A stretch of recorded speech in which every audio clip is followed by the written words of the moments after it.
All right. Movies, TV shows. Let's just get down to it. Josh, what are you watching? Spectacle. Just spectacle? Mostly spectacle. Mostly spectacle? And some quirky weirdness. Quirky. Like me.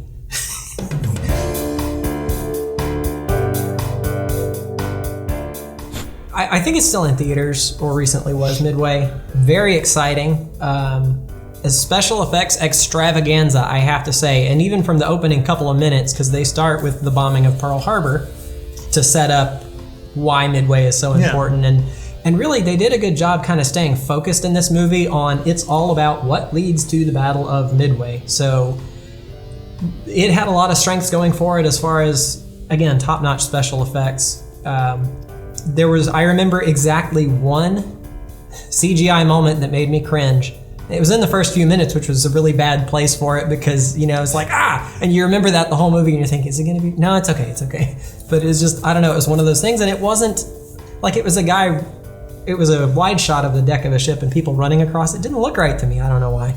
I'll probably find out later it was real and not CGI, but it looked weird. I don't know. But anyway, it's the story of World War II. It's 1942, I think it was, because it was just 6 months after Pearl Harbor. The Japanese fleet pretty much owned the Pacific because the U.S. fleet had been pretty well wiped out, except for our aircraft carriers. And the whole movie is an aircraft carrier movie. So you've got airplanes, you've got naval ships, you've got more anti-aircraft fire than I have ever seen in my life. Beautiful, just going everywhere. But they do a really good job setting it all up, and you've got a lot of different storylines, which for me was a bit of a downside because it spent time over here and then over here and then over here. They were all relevant to the story, but I kind of want that hero to root for who's my guy. I wonder if that's a product of television now. Maybe. Because we have these big epic televisions that shows that people seem to really like, but it's hard to do that in a 2-hour movie. Well, that's what I'm saying. Because we want to cover all these different aspects that work great in a 10-hour television show. I felt like I wasn't too invested in any one character. Not that they didn't try. They give you one pilot to really root for, and I think he was my favorite of all the characters, and he was pretty cool. Like, he was just kind of it's like, no, we're going in here. It's dangerous, I know, but we're going. So come on. Well, I didn't have any excitement for this based on the trailer. So let me go back. So when I saw the trailer, I was like, cool, and I had a brief moment of excitement.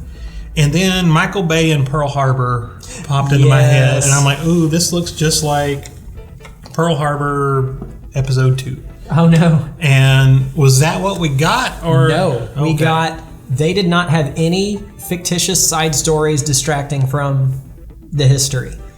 And up front, you know how they always say based on true events or whatever? It didn't. It said, these are the true events that led to da-da-da. So they're certainly telling you that it's all true.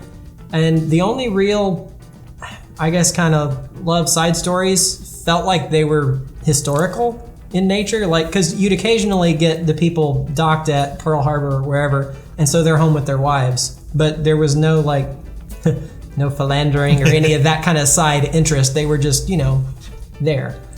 I think it was the Coen brothers that said they put based on a true story at the beginning so they could lie about whatever they wanted to and no one would question it. just saying. Tarantino needs to pick that up.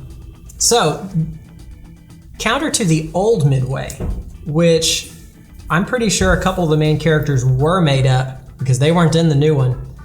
And there was a whole subplot about one of the pilots who had a Japanese-American girlfriend who had then gotten locked in one of the concentration camps, and they had that whole thing, which that was a true event. That really did happen, but I don't think it happened to that person at that time leading up to that battle. So take that or leave it.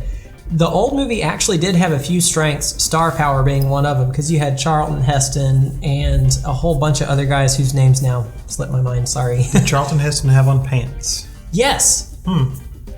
The entire movie.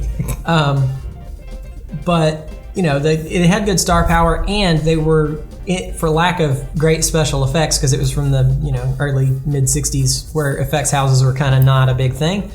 they used actual war documentary footage, which was really cool, and that was neat to see. Once I had already seen the new one, they nailed it too as far as making it look like the original battle, but from a different perspective. The anti-aircraft fire is just amazing. I wouldn't fly into that. I don't think they were given an option. Well, those guys were brave, I have to say. Hats off to them. But it's just a good movie. And the old movie also did explain a little bit better a few of the logistics, I think, that the new movie they didn't really get into because they were doing more of putting you in the cockpit with the guys. But they're both good movies. I think I like the new one a little bit better. Definitely worth a watch. So, you like the new one better? Yes. Okay. Just for the battle sequences, if nothing else, it's more entertaining for sure. And if I'm understanding correctly, the history is more accurate. I can do without the fake side stories. It doesn't need them.